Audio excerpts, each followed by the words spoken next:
जय गंगा के सटक भक्तिमय प्रस्तुति।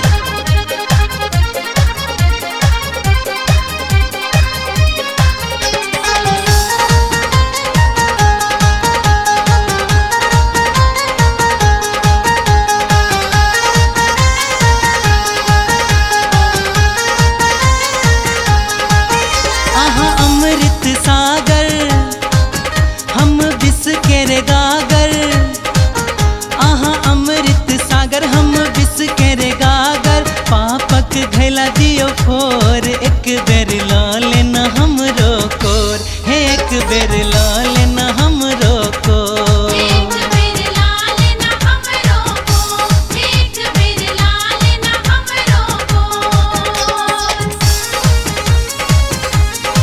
अपने सब सुन रहल छी जय गंगा के सटक भक्तिमय प्रस्तुति।